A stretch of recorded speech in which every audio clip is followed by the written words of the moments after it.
balik-balik. Hindi abutin pwede ang pagpapa-assign kung dito.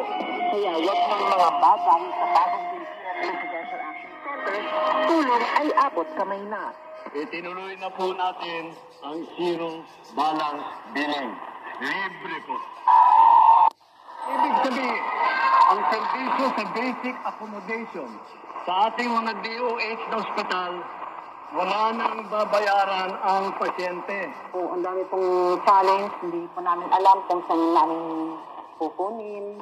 Ganon, nag-iisip kung paano namin mababayaran. Siyempre po, masaya. Super saya po dahil zero billing po kami. Opo, malaking ano po talaga. Malaking tulong po. Mabilis lang din po.